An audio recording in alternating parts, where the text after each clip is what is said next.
no rebotaba en elástica cuando no. Tienes más o menos la idea. Elástica tiene que ver con la conservación de la energía cinética. Y elástica quiere decir que conserva la energía cinética. Inelástica, completamente inelástica, quiere decir que se quedan pegados. Entonces sí, es como que en la elástica rebotan y en la inelástica se quedan pegados. Pero entonces vamos a ser más específicos. Entonces tenemos colisiones, vamos a hacer como una tabla, para que nos quede más claro. Las tablas sirven mucho para uno resumir cosas, ¿cierto? Entonces vamos a poner aquí elástica, esta forma de escribir, elástica, completamente inelástica, ¿sí? Y por aquí en la mitad, pues las que son inelásticas. Aquí vamos a poner energía cinética. Aquí estamos hablando específicamente de energía cinética. Aquí hablamos de momentum o cantidad de movimiento y vamos a poner aquí unas observaciones. Entonces vamos a describir qué es lo que pasa en energía elástica, perdón, en una colisión elástica. Una colisión elástica quiere decir que se conserva la energía cinética. Eso es lo que quiere decir, entonces se conserva, ¿sí? Se conserva. Se conserva la energía cinética. ¿Qué más pasa en una colisión elástica? También se conserva el momentum total. O sea, el chulito quiere decir que se conserva, ¿listo? Entonces, en una colisión elástica se conservan las dos cosas. Recordemos que se conserve una no quiere decir que se conserve otra. Estos son principios que son independientes, principios de conservación independientes. Entonces, una colisión elástica es la más, digamos, la que nos permite aplicar más principios de conservación, podemos verlo así. Simplemente por definición, en una colisión elástica se conserva la energía cinética, o sea, la energía cinética antes del choque es igual a la energía cinética después del choque. Entonces se conserva la energía cinética. Y también se conserva el momentum en una colisión de estas. Sobre todo, pues tenemos que mirar en qué ejes se conserva el momentum, donde no haya fuerza, o si la colisión dura muy poquito tiempo, uno puede considerar incluso que se conserva siempre en cualquier dirección. Entonces eso es lo que significa una colisión elástica. Se conserva la energía cinética y se conserva el momentum. Una colisión completamente inelástica. Una colisión completamente inelástica no se conserva la energía cinética, no, sí se conserva el momentum, porque, a ver, la definición de elasticidad o inelasticidad no se refiere a que haya fuerzas externas, sino que refiere específicamente a la energía cinética. Entonces, en una completamente inelástica no se conserva la energía cinética, sí que se conserva el momentum porque sigue sin haber fuerzas externas, entonces sí se conserva, y la observación es que se quedan, los objetos se quedan pegados, los objetos, ¿sí?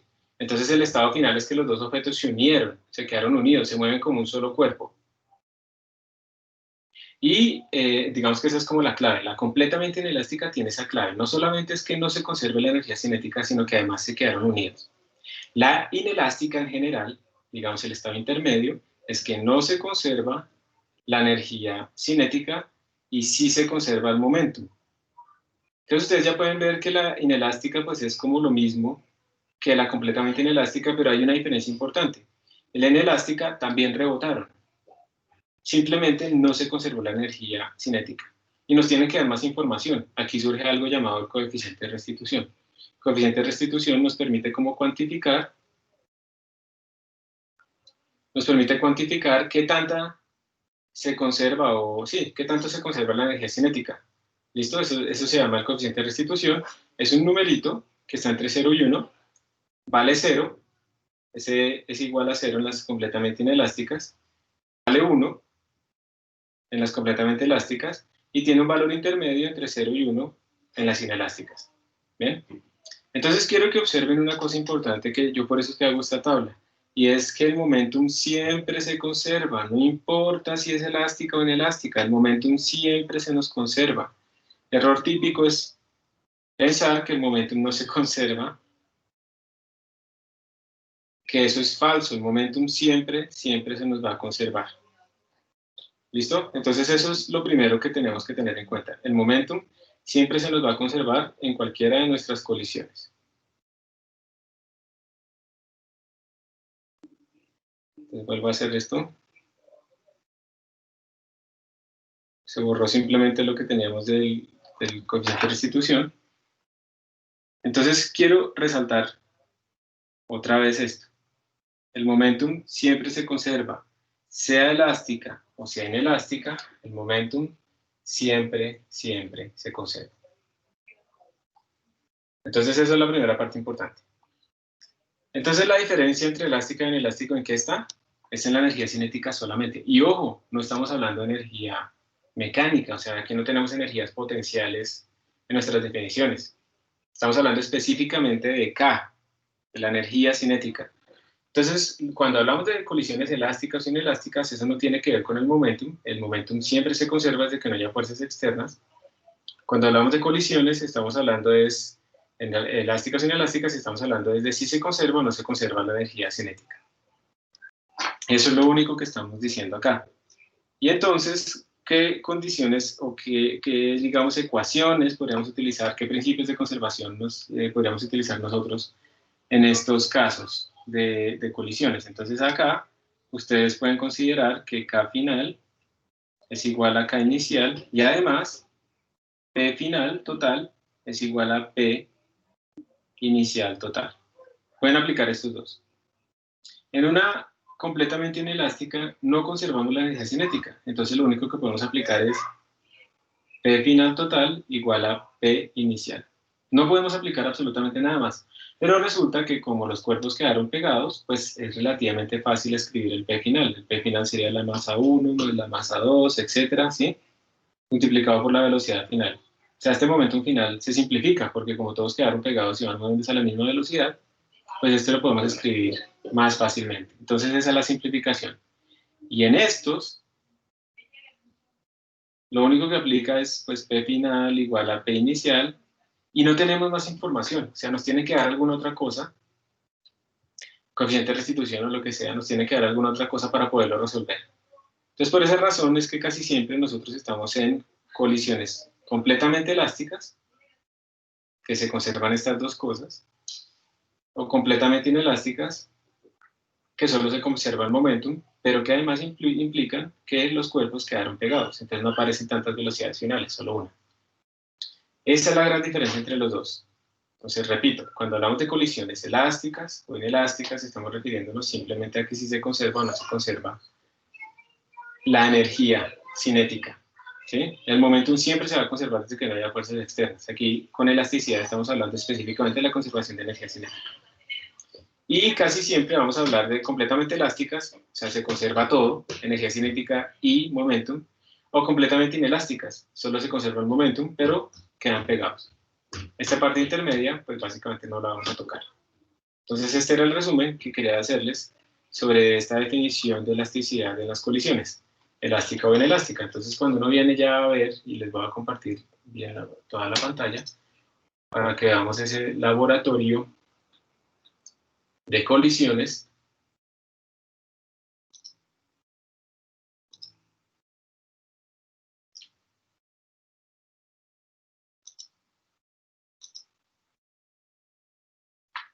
Que era el mismo que teníamos la vez pasada. Entonces miren que aquí, por ejemplo, en esta colisión nos están hablando de la elasticidad de la colisión, ¿cierto? ¿Qué tan elástico y qué tan inelástico es? Entonces, si yo me paro por aquí, esto es una colisión elástica, ese es como el coeficiente de restitución, y entonces yo si me paro aquí, pues estoy hablando de una completamente inelástica, se quedaron pegados. Completamente elástica, se conserva la energía. Parcialmente elástica o inelástica, quiere decir que perdemos algo de energía cinética. Y eso es normal, o sea, prácticamente todas las colisiones están en este rango, porque cuando ustedes hacen chocar cosas, ustedes escuchan el ruido de esas cosas, entonces se perdió energía, se convirtieron en ondas sonoras. Las cosas también se deforman un poco, entonces también se pierde energía. Entonces, realmente todas las colisiones están en este rango intermedio. Es muy raro tener una perfectamente elástica, pero pues eso es lo que vamos a utilizar para facilitarnos la vida un poco. Entonces nos vamos a mover en completamente elástica a completamente inelástica. Y otra vez vamos a hacer el mismo ejercicio de chocar nuestras cosas. Aquí está en 2 dimensiones, para chocar esto en 2 dimensiones. y aquí está en una dimensión. Entonces aquí ustedes pueden ver, y la voy a definir completamente inelástica, y les pido por favor que ustedes en este ejercicio, así como está, dándole a esto una velocidad inicial cualquiera, velocidad inicial y ya, me digan cuánto será la velocidad final de los dos cuerpos cuando la colisión es completamente inelástica. O sea, yo hago esto, se quedaron pegados, ¿cuánto es esta velocidad final? En función de la velocidad inicial que tenían nuestros cuerpos. ¿Listo? Y con estas masas, M1 y M205 y 1.5. Entonces, de nuevo, la pregunta es, ¿cuánto vale la velocidad final en esta colisión que es completamente inelástica? Esa es la primera pregunta. Y la segunda pregunta es, si yo la vuelvo completamente elástica, ¿cuándo vale la velocidad final de mis cuerpos? Ahí sí salen dos velocidades finales, ¿cierto? Entonces arranquemos con el caso más sencillo, que es, ¿cuánto vale la velocidad final en esta colisión completamente inelástica?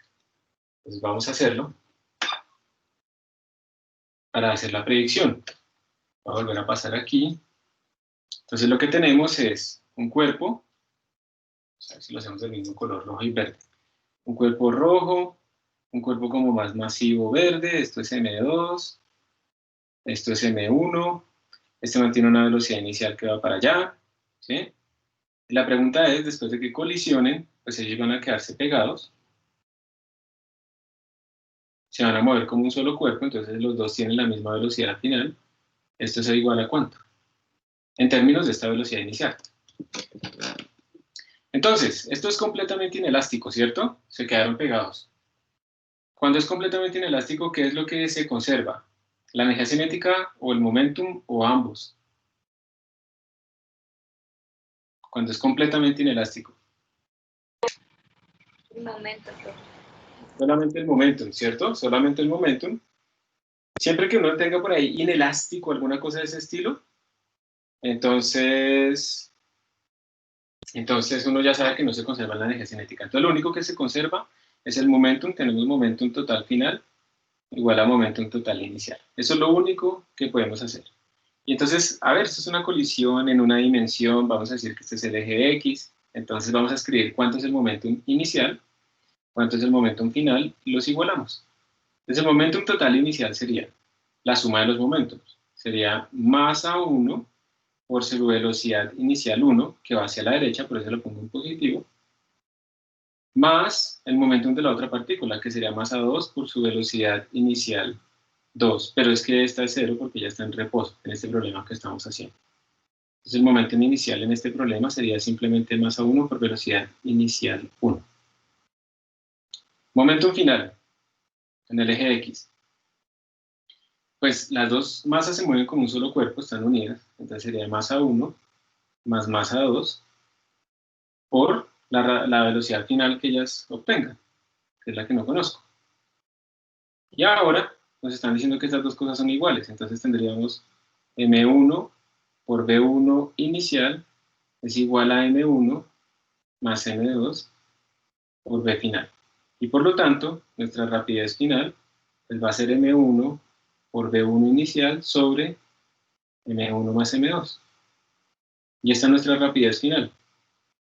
Para el caso particular que tenemos en este ejemplo, M1 es 0,5, M2 es 1.5. M1 es igual a 0,5, M2 es igual a 1.5 kilogramos. Entonces reemplacemos. Esto nos dice que la velocidad final va a ser igual a 0.5 por sobre la suma, que es 2. Entonces sería 0.25. Sí.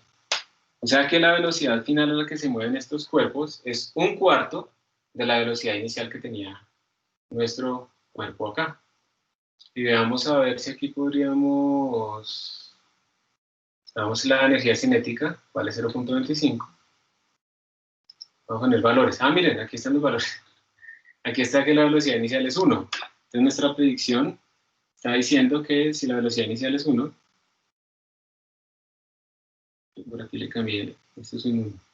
Si la velocidad inicial es 1, pues quiere decir que la velocidad final tiene que ser 0.25. Vamos a ver si nos dio. Cuando estén unidos, estamos prediciendo que la velocidad final es 0.25. Vamos a ver si nos da. ¿Será que esto suena? 0.25, miren. Sí nos dio bien, 0.25. Y miren que la energía cinética cambió. Volvámonos. Inicialmente vale 0.25 y ahora vale 0.06. Ojo que también es importante que en las completamente inelásticas no quiere decir que la energía cinética final vale 0, sino se quedarían quietas, ¿cierto? Simplemente cambió, no se conservó, como ustedes pueden ver, no se conservó la energía cinética. Y entonces ¿qué? Entonces, pues esto simplemente disminuyó, se perdió en algo. Pero miren que si nos dio bien nuestra predicción, nos dio 0.25, entonces lo hicimos bien. Entonces ahora ustedes van a hacer el otro ejemplo, el elástico. A ver, ¿quién nos va a ayudar a hacer esto? Y obviamente si lo hace bien se va a ganar su bono. Entonces vamos a ver quién nos gana.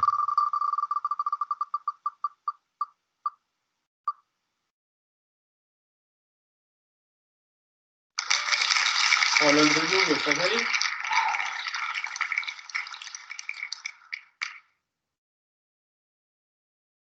Pablo Andrés Lugo está. Profe, a mí me escribió que se le cayó el internet hace como 5 minutos.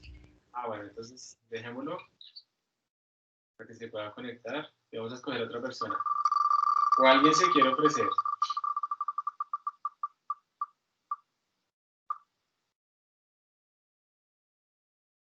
Entonces vamos a ver qué salió. Diego Fernando Castilblanco, Blanco, ¿estás ahí?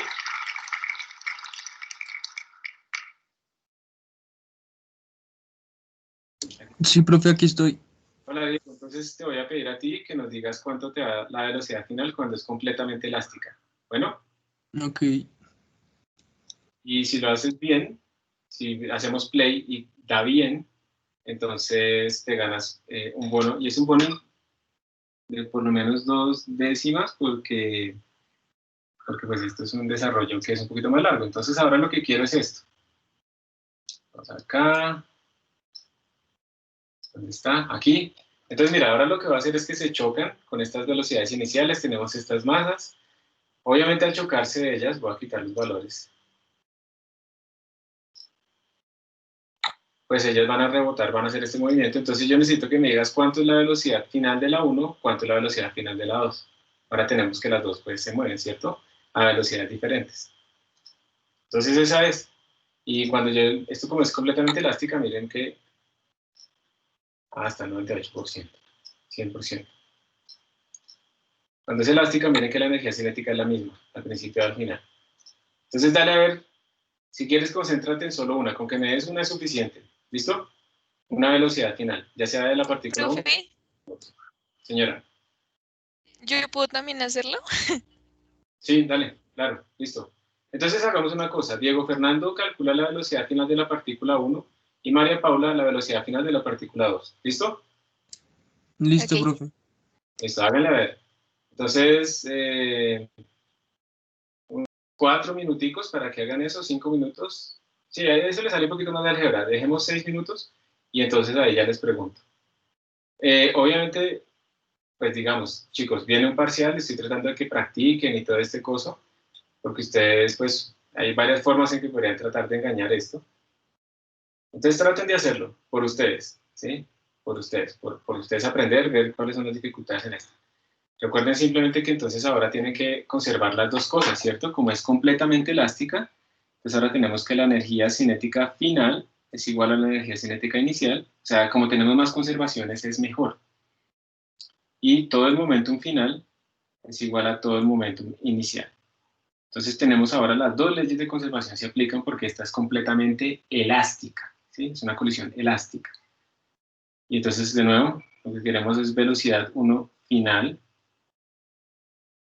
velocidad 2 final. Entonces, háganle a ver con esos valores de masas. Ahí los dejo para que trabajen.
Listo, ¿cómo les fue?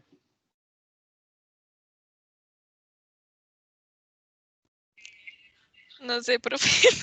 Pero ya tienen un valor, ¿cierto? Sí, pero no sé si esté bien, profe, la verdad. Bueno, vamos a ver. Vamos a ver, vamos a ver. Aquí está, bueno, me faltaría ponerte a ti. Vámonos acá. Diego, ¿ya? Diego Castiblanco, ¿ya está listo? Pues digamos que sí, profe. Listo, vamos a ver entonces. ¿Cuál es el valor que propone Diego? Espérame un segundo.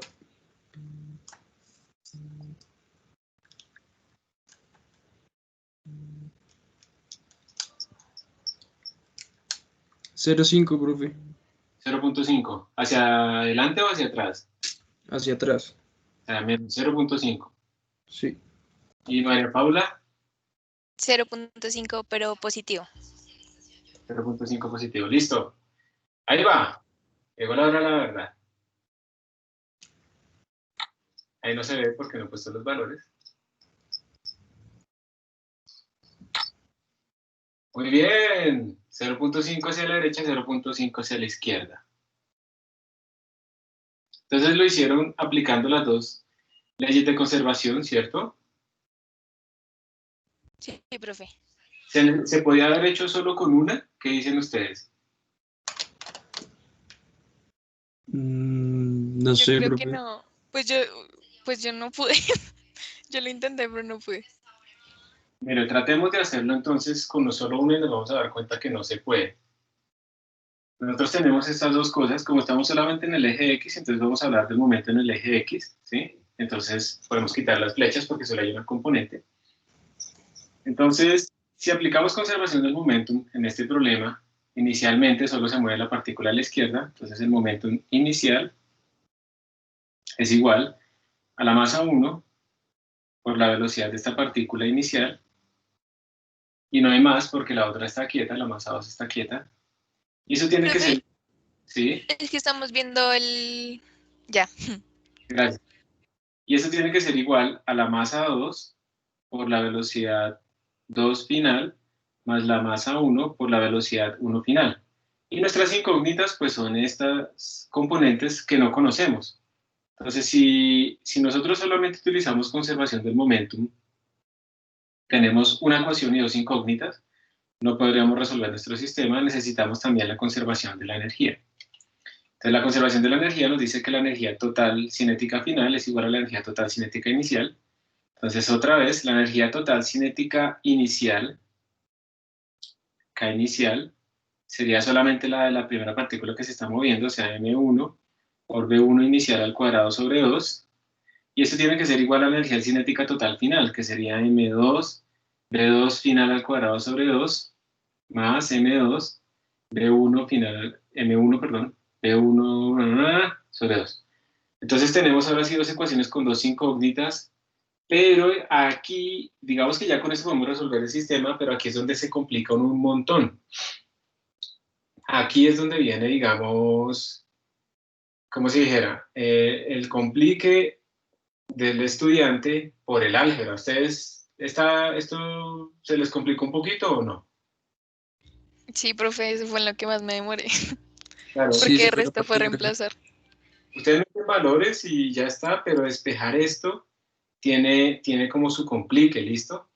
Bueno, uno puede simplificar esto de varias maneras. Hay una razón física que es respecto al centro de masa, de cómo se mueve el centro de masa, pero uno puede hacer aquí unos trucos. Miren, yo, para que, digamos, vayamos aprendiéndolos todos. Esto yo podría pasarlo a restar al otro lado. En esta ecuación yo tendría M1, simplemente porque es la misma masa, por V1 inicial al cuadrado sobre 2, menos M1 por V1 final al cuadrado sobre 2. O sea, el problema realmente es que esto está al cuadrado. Ese es el verdadero problema. Y al estar al cuadrado, pues le salen unas ecuaciones cuadráticas y se vuelve un rollo porque uno tendría, por ejemplo, a despejar de aquí V2 final y reemplazarlo acá, pero se le eleva al cuadrado. Eso es una cosa gigantesca. Entonces, de pronto, lo que les quiero mostrar es que esta segunda ecuación, está la 1, está la 2, de pronto se puede simplificar un poco. Y bueno, esto me daría M2 por B2 final al cuadrado sobre 2. ¿Listo?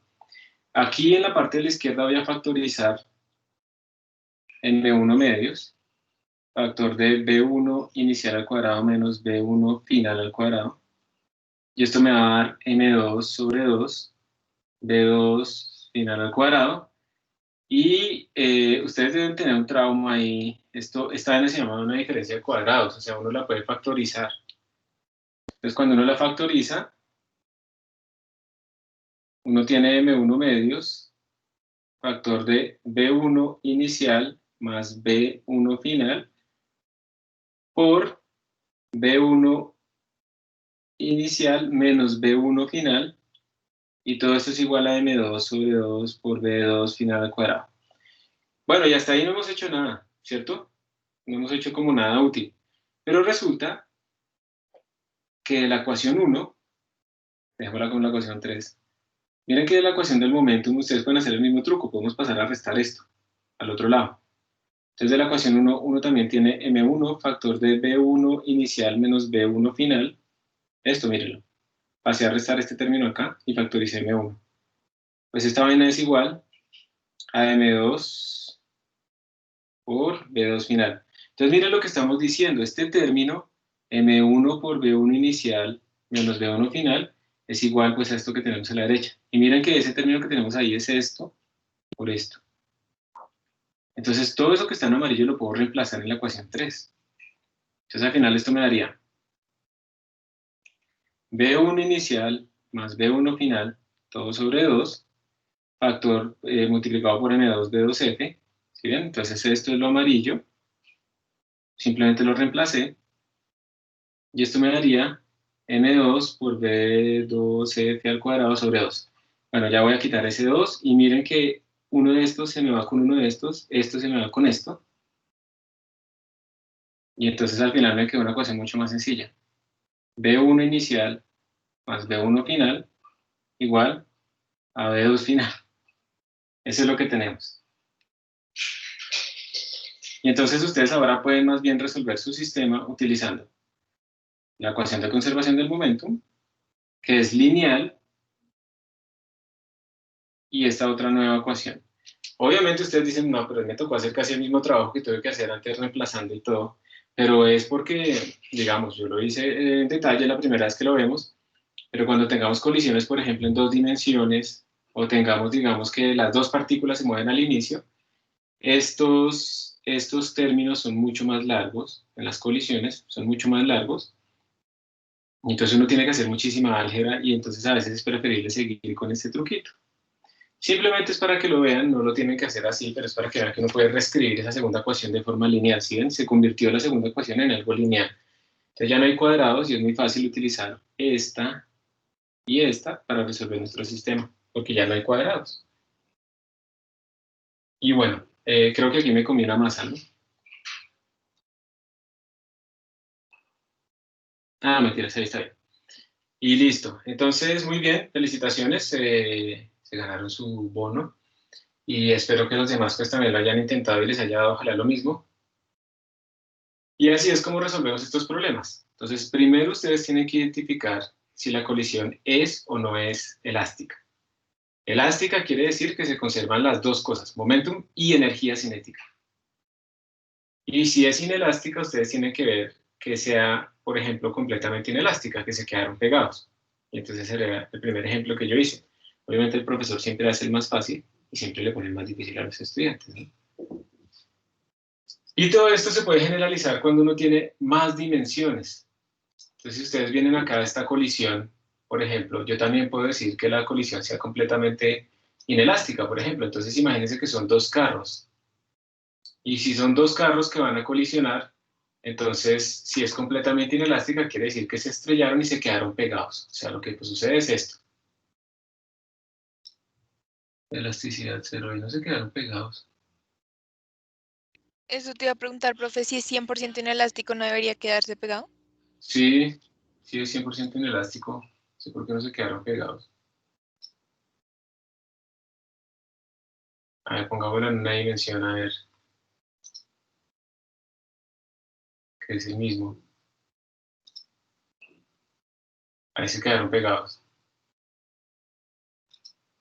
Hay algo raro con esto en 2 dimensiones. Bueno, en 2 dimensiones, pero una dimensión, ahí se quedaron pegados. Reset all. Pongamos la elástica y le vamos bajando a ver qué sucede. Elástica rebotan sin ningún problema. Bajémosle un poquito la elasticidad. Pongámosle que nos muestre la energía cinética. Ah, pero ahí no se van a chocar nunca, ¿no? ¿Puedo ver así? Que se estrellen por acá, a ver. Sí, lo logré, sí. Listo. Y ahora le vamos a bajar más la elasticidad, la vamos a poner bien bajita. Listo, se pierde mucha en el choque. Mucha energía en el choque, la vamos a poner en 0. Yo la veo rara. Pero a ver, otra vez. Como si se quedaran pegadas instantáneamente un poco y luego se separan. Pero yo creo que es una cosa de la forma en que se está haciendo esta simulación. En todo caso, sigamos con la misma de nosotros. Sigamos con lo mismo de que si es completamente inelástico se quedaron pegados y ya está. Puede ser que en esta colisión se quedan pegados, ahí se vivieron pegados, pero no necesariamente con la misma velocidad, ¿no? Yo creo que aquí está pasando algo más en la simulación. Nosotros simplemente quedémonos con nuestra condición de que se quedan pegados. Y bueno, yo les quiero contar, a ustedes les puede parecer esto una bobada, pero resulta que si ustedes imaginan que esto es una caja y estos son moléculas de un gas, cuando uno estudia esto, que los choques entre las moléculas sean completamente elásticos, y uno mira cómo son las velocidades, observen una cosa, miren que inicialmente esta partícula tenía cierta velocidad en cierta dirección, esta partícula tenía cierta velocidad en cierta dirección, chocan, cambian sus momentums, ¿sí? Y si esto sigue chocando, vamos a añadir más bolas, a ver cuántas aguanta esta vaina. Ya no aguanta más. Entonces, si ponemos varias bolitas, entonces uno puede ir viendo pues que hay choques y choques entre ellas. Esto es lo que sucede en un gas normal, lo que pasa es que aquí lo tenemos en una cámara muy lenta, pero en un gas normal hay billones de colisiones por segundo entre las moléculas. Y el hecho de que haya tantas colisiones por segundo, o sea, una partícula, una molécula en un gas, se mueve muy poco de distancia en un segundo, a pesar de que colisiona con millones de otras partículas y que tiene una velocidad grandísima. La velocidad típica de una molécula en el aire puede ser de 100 metros por segundo, 200 metros por segundo, pero no recorre en un segundo 200 metros. Recorre mucho menos porque se está chocando con todo el mundo. Y el hecho es que si uno deja que esta cosa evolucione mucho tiempo, uno lo que está haciendo es que este gas, esto es un gas, con muy pocas partículas, pero es un gas, este gas se termalice. Y termalizarse quiere decir que uno va a obtener una distribución de velocidades promedio. Entonces ellas siguen chocando, miren que ellas siguen intercambiando velocidades entre ellas, cuando chocan con las paredes también, pero uno al final encuentra una distribución de velocidades que es estable. Y ahí es cuando el gas ya tiene como su estabilización, tiene una temperatura definida, y además, dependiendo de esa temperatura, esa energía cinética que uno tiene inicialmente, pues si ven que esas partículas están chocando con las paredes. Y eso es a lo que nosotros llamamos presión. Entonces, por eso cuando uno aumenta la temperatura, lo que hace es aumentar esta energía cinética, y por lo tanto ya chocan más duro con las paredes, y por lo tanto aumenta la presión. Ahora, la cosa interesante es que, como los gases ideales, es que esto es un montonón de choques por segundo, un montonón de partículas chocando, millones dándole a las paredes por segundo, y al final resulta que la presión aumenta linealmente con la temperatura, que es una cosa curiosa, que el efecto macroscópico de todo este montón de colisiones que cambian y que dinámicamente se está moviendo todo muchísimo, pues haga que al final, en forma macroscópica, las relaciones sean lineales, en la ley de los gases ideales. Entonces esto, digamos, es un gas y todo esto de las colisiones uno puede predecir a partir de las leyes de Newton, la ley de los gases ideales. Eso se puede predecir a partir de las leyes de Newton. Y eso también tiene otras aplicaciones, por ejemplo, uno cuánticamente no puede detener a las partículas a que se queden muy quietas, porque, bueno, hay unos principios ahí que le impiden a uno tener como toda esa información al mismo tiempo. Entonces lo que se hace para frenarlos lo máximo posible es, por ejemplo, lanzarles un láser desde cierta dirección, entonces los átomos vienen en esta dirección y se estrellan con el láser pues finalmente se pueden volar como unas partículas en ciertas situaciones, y entonces hay un intercambio de energía y lo que hace uno es frenar esos átomos, y así es que se enfrían las cosas y se frenan los átomos y se atrapan y se hace que algo llegue a temperaturas de milésimas de Kelvin. Uno no puede llegar al cero absoluto, al 0 Kelvin, pero sí nos podemos acercar muchísimo a esa temperatura baja enfriando los sistemas, y pues esa técnica de enfriar con láser dio para un premio Nobel también. Entonces, esto para que ustedes vean que, digamos, no es simplemente colisiones y ya de cositas y pelotitas, que eso no existe, esto tiene bastantes aplicaciones. Y de nuevo, ustedes en este momento están sintiendo un montón de choques de las partículas con su cuerpo, y a eso le llamamos presión atmosférica. Y ese choque es importante, porque nuestro cuerpo evolucionó bajo la presión atmosférica que nosotros tenemos en este momento, y si no lo tenemos, nosotros estamos balanceando con presiones internas la presión atmosférica. Y si nosotros de repente nos quedamos sin presión atmosférica, si de repente estamos en el vacío, pues estamos descompensados. Es como un globo. Imagínense un globo, cuando ustedes lo inflan. Entonces, si ustedes lo ponen aquí en su casa, ese globo, pues está en equilibrio la presión externa con la presión interna, ¿cierto? Si yo me llevo ese globo, por ejemplo, y lo llevo al espacio, en un sitio donde no haya presión atmosférica y lo suelto, pues el globo se va a empezar a expandir porque él tiene una presión que va hacia afuera que está equilibrada con la presión que iba hacia adentro del aire externo, y como ya no está, pues simplemente se va a expandir y se va a explotar. Entonces eso va a suceder con esas cosas, y lo mismo, si yo me meto al agua o si meto al globo en un sitio donde empieza a aumentar la presión, pues el globo va a empezar a disminuir de tamaño, pues porque obviamente él tiene que de alguna manera balancear la presión interna con la presión externa. Y nosotros tenemos muchos sensores de presión que nos implican dolor. Cuando uno tiene inflamaciones, cuando una persona tiene inflamaciones en sus órganos internos, eso genera un desbalance de presión y eso es el dolor que uno siente. La artritis, por ejemplo, son inflamaciones, y las inflamaciones duelen porque precisamente nosotros tenemos sensores de presión también. O sea, el ser humano tiene un montón de sentidos, no solamente el gusto, el tacto, el olfato, ¿sí? Nosotros tenemos sentidos también de presión, el sexto sentido, ¿sí? Que eso pues no hay forma de verificar si uno realmente lo tiene. Entonces, nosotros tenemos esos sensores, y algo que aumenta la inflamación, por ejemplo, es el consumo pues excesivo y constante de azúcar, que todo tiene azúcar, ¿no? Porque realmente si uno no le echa azúcar a las cosas no le sabe rico, porque así nos acostumbramos, y entonces a uno le venden, por ejemplo, yogures light, que no tienen grasa, pero pues eso tiene un montón de azúcar, porque si no le echan azúcar esa vaina sabe horrible, ¿sí? Y hay una gran competencia ahí, pero en todo caso las personas que sufren enfermedades, por ejemplo, de tipo inflamatorio, tienen que bajarle el azúcar, y eso les baja bastante los dolores. No le cura, no es que eso solamente sea la causa, pero les baja los síntomas. Y bueno, esos son de los costos que tiene el azúcar, que nos da energía, pero también nos vuelve adictos a ella misma, y entonces tiene sus costos. Entonces, bueno, listo, voy a resetear todo esto. Calcular esto, ahora, aquí viene el problema. Imagínense que ustedes, alguien tiene una idea de si esto fuera una caja normal, ¿cuántas moléculas de gas podríamos tener aquí en una caja normal? ¿Ustedes qué creen? ¿1000 o 10.000 por ahí?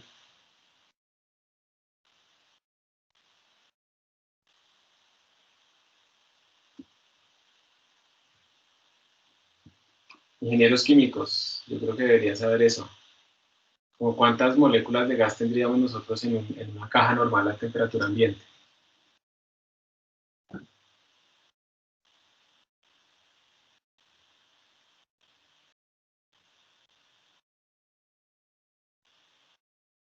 Bueno, yo no sé, ¿no? El número exacto, pero debe ser del orden del número de Avogadro, ¿cierto? El número de Avogadro, que nos decían por allá que eso era 6 por 10 a la 23, una cosa así, 6 por 10 a la 23. Ese es más o menos el número de partículas que uno tiene en una caja de este orden. O sea, son muchísimas, millones de millones de millones, ¿sí?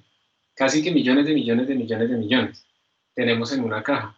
Entonces, imagínense que ustedes, yo les diga, bueno, chicos, imagínense que el estado inicial de su sistema es este, tienen aquí millones de millones de millones de millones de partículas, y quiero que me digan, después de que esto avance un segundo, cuáles serán, bueno, un milisegundo menos, un nanosegundo, cuáles serán las nuevas velocidades. Entonces eso quiere decir que ustedes tendrían que aplicar el principio de conservación del momentum y de la energía a todo este montón de partículas. O sea, imagínense la cantidad de ecuaciones. Y pues esto obviamente no tiene sentido, uno no puede resolver, ni siquiera con un computador, uno puede resolver en un tiempo razonable este tipo de cosas. Entonces, por esas razones que al final lo que se hacen son promedios, y se hacen son promedios para decir, bueno, yo en promedio, si yo tuviera el efecto de todo esto, Y eso se llama mecánica estadística, es cuando uno se empieza a olvidar como un poco de esos detalles y empieza a sacar como promedios de los comportamientos de los sistemas. Entonces llega un momento en el que ustedes no pueden hacer esto y tienen que aplicar otro tipo de aproximaciones, que yo no sé si los ingenieros químicos ven algo de ese estilo, como termodinámica estadística o algo así, que no quiere decir que vayamos a hacer promedios y desviaciones estándar, no, no es eso. Lo que quiere decir es que estamos olvidándonos un poco del detalle microscópico de las cosas y estamos viendo el comportamiento emergente de esas cosas, cómo es que se comportan esas cosas. Un momento, por favor.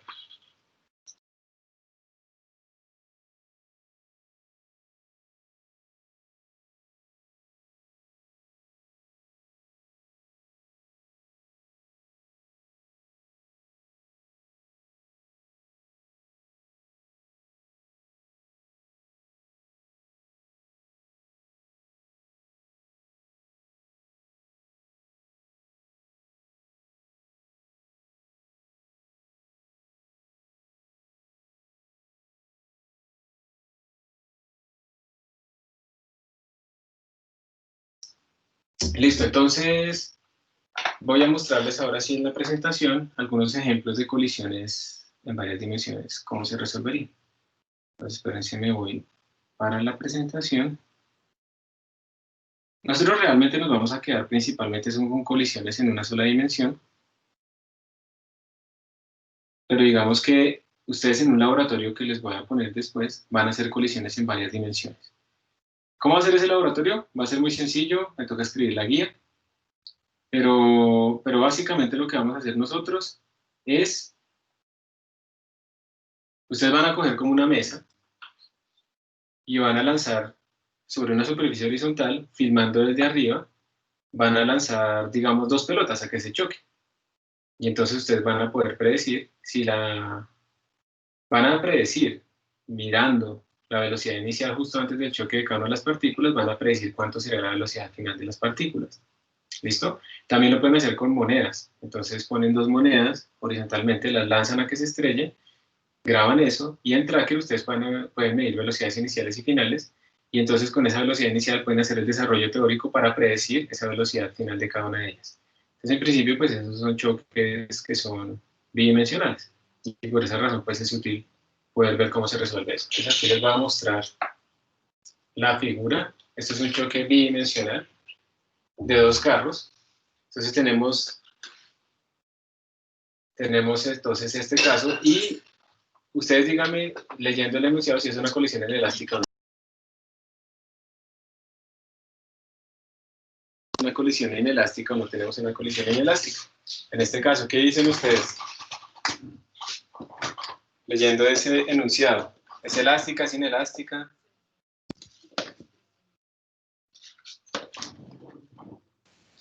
Profe, creo que es inelástica. ¿Es inelástica o es completamente inelástica? Solo inelástica diría yo, no sé. Vamos a ver. Aquí dice al final, mira, suponga que los vehículos quedan unidos después del choque. A esa colisión, ¿cómo le llamamos? Ah, ya. Totalmente inelástica. Perfecto, totalmente inelástica. Como quedaron unidos, es totalmente inelástica. O sea, ¿qué se conserva en esto? ¿Se conserva la energía cinética o se conserva el momentum? El movimiento. Ajá, muy bien, solamente el momentum. Pero ahora simplemente es esto. Como son dos dimensiones, pues tenemos un momentum que es bidimensional. Es lo único. Nuestra velocidad final sale con esta dirección y usted lo que tiene que hacer es conservar el momentum en el eje X y en el eje Y. Eso es lo que hay que hacer. Hay que conservar esos dos momentos, en el eje X y en el eje Y. No hay nada más que hacer. Y listo, eso es lo mismo. Entonces, por ejemplo, ustedes, si calculamos el momentum inicial igual al momentum final, pues el momentum inicial solamente está en el eje X para este carro y solamente está en el eje Y para este carro. Entonces, ustedes sacan las dos sumatorias. ¿Me van a entender? Entonces, digamos que uno lo que diría es, sabemos que el momentum total final va a ser igual al momento total inicial. ¿Listo? Esperen un momentito.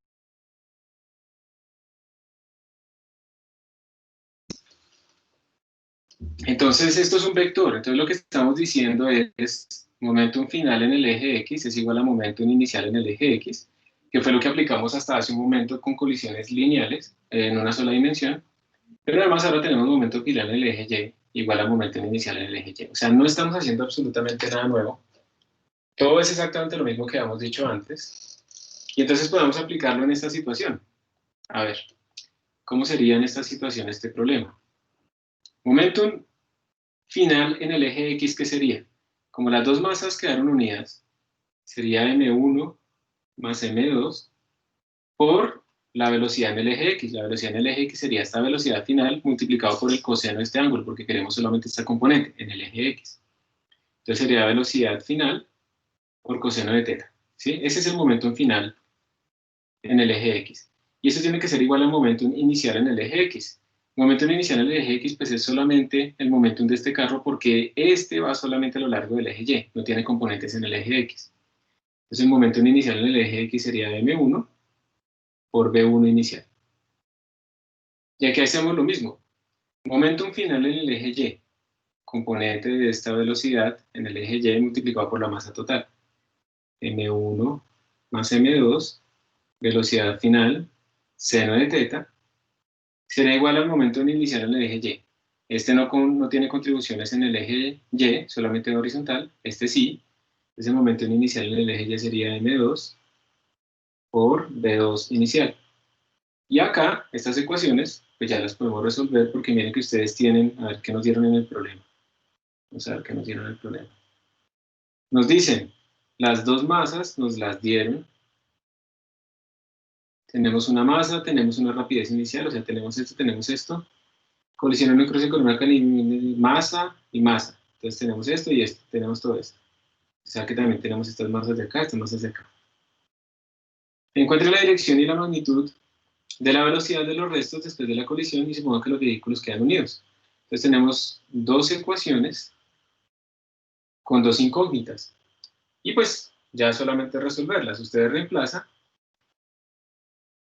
resuelven. Esto, ¿ustedes cómo harían para resolver una vaina que, digamos, les dé como, vamos a ver, reemplacemos los datos, a ver cuánto nos daría? M1 más M2 sería 1500 más 2500. Esto sería 4000. Escribirlo mejor. 4000 por BF por coseno de teta igual a M1 por V1 inicial. Que sería 1500 por 25. 1500 por 25 sería 7500 por 5. Eso sería 35.500, a ver. 37.500, 37.500.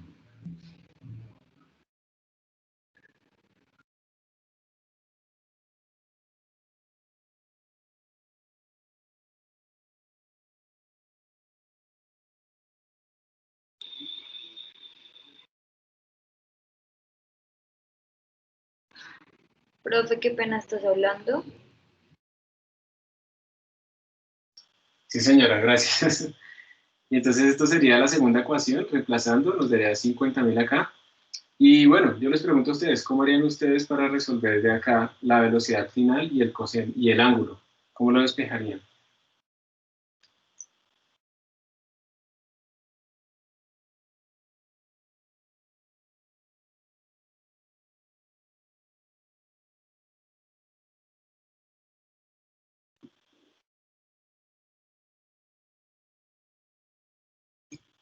¿Cuánto les daría? ¿Cómo lo harían?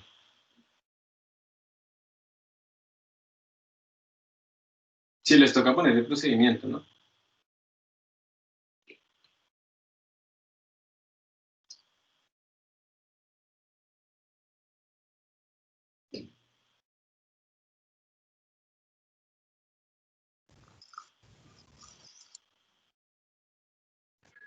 Igual a Para la hallar qué, profe, velocidad final. Velocidad final y el ángulo, ambas cosas. Tienen dos ecuaciones con dos incógnitas. Es que quiero ver cómo la pensarían. Sí. Porque digamos que Sería les una toca 2x2. el procedimiento, ¿no? Porque si no, pues lo meten en Wolfram Alpha. Pero si ustedes no tienen internet, no tienen Wolfram Alpha, ¿cómo lo harían? Es una pregunta no de física, sino de álgebra. Sería despejar velocidad final en una y reemplazarla en la otra. De eso, sí, la misma de siempre. Despejar la velocidad en una, la reemplazan en otra. y eso al final les queda una ecuación solamente para el ángulo, ¿cierto? Con senos y cosenos, ¿sí? Entonces esa es una forma.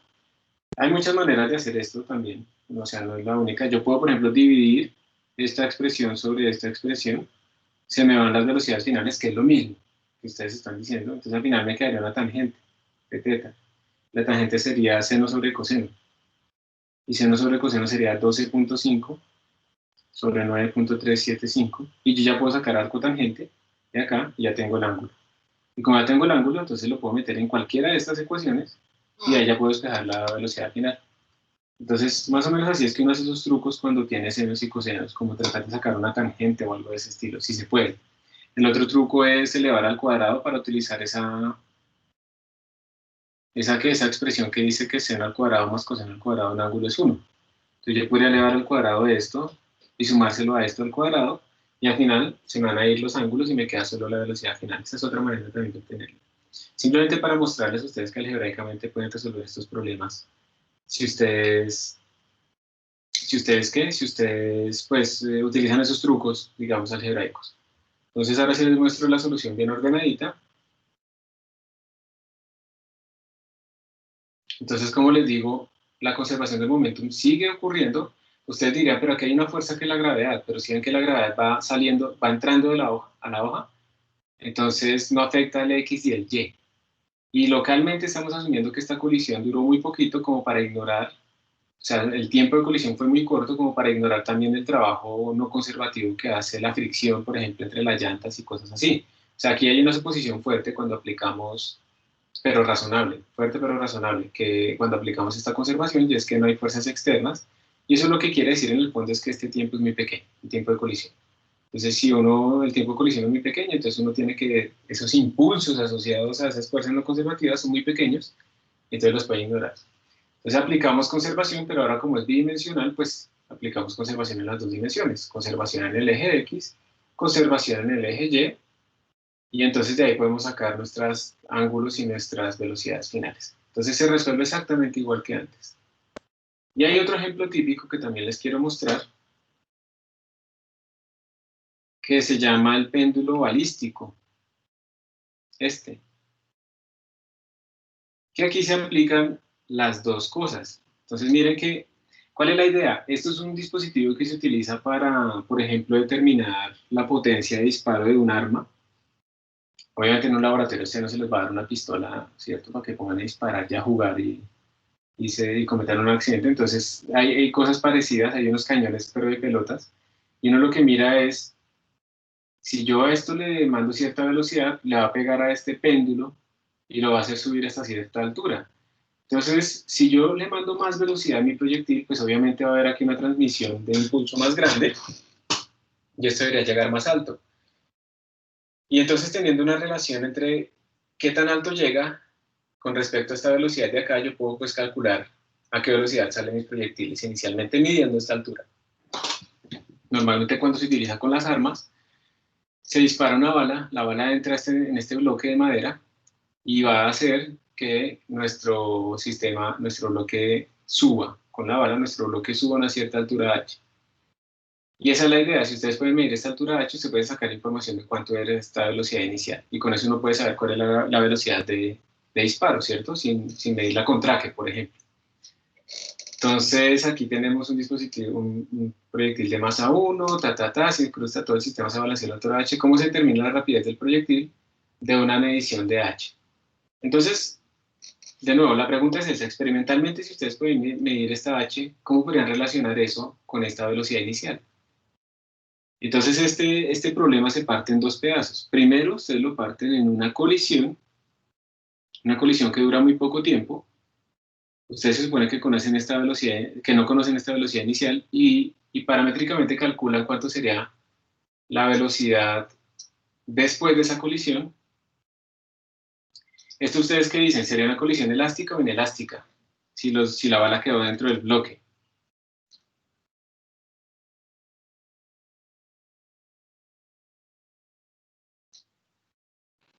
Inelástica, o sea, si quedó dentro del bloque, ¿no? Bien, entonces es una colisión completamente inelástica. La primera parte. Y con eso ustedes tienen la velocidad a la que se va a mover este bloque, ¿cierto? Se va a mover con la bala, este bloque, y luego lo parten en un problema que es conservación de la energía, porque ahora lo que tienen es, el bloque y la bala son una sola masa, aquí está la bala metida, se van a mover a esta velocidad final después de esta colisión inelástica, y luego sube hasta una altura h. Entonces ahí podemos aplicar conservación de la energía para ver esta altura h cómo depende de esta velocidad. Y esta velocidad depende de esta velocidad inicial, y ahí está absolutamente todo. Entonces lo partimos en dos pedazos, donde apliquemos cosas diferentes. Energía mecánica, primero colisión completamente inelástica y luego conservación de la energía mecánica. Entonces voy a hacerlo aquí rápidamente encimita, así chiquitico, porque esto no tiene mucho misterio. Entonces, primera parte, colisión completamente inelástica. Entonces se conserva el momentum. Entonces tenemos momentum inicial, que es m1 por velocidad 1 inicial, o sea, esta velocidad de la masa, de la bala, va a ser igual al momentum final, que sería m1 más m2 por la velocidad final de ese cuerpo, esta velocidad v que tenían acá. Estamos asumiendo que esta colisión duró muy poco, estamos asumiendo eso. Entonces miren que aquí tenemos nosotros que la velocidad final, después de esa colisión que duró muy poquito, pues sería m1 sobre m1 más m2 por velocidad 1 inicial. Listo. Y la segunda parte es conservación de la energía. Entonces, bueno, podemos escribirla de forma general, pero podemos ver es que toda la energía cinética del inicio se va a convertir en energía potencial. Eso es lo que vamos a obtener, pero vamos a ver si sale eso. Delta K más delta U igual a trabajo no conservativo más trabajo externo. Fuerzas externas no hay, la gravedad es interna. Esta tensión tampoco hace trabajo porque pues, es perpendicular al movimiento. Trabajo no conservativo no hay porque ya ocurrió la colisión, aquí estamos hablando después de la colisión, entonces esto tampoco hay. Entonces tendríamos K final menos K inicial más U final menos U inicial igual a 0. Entonces, K final sería 0 porque se supone que si esta es la altura máxima, pues este man aquí está quieto, entonces esto vale 0.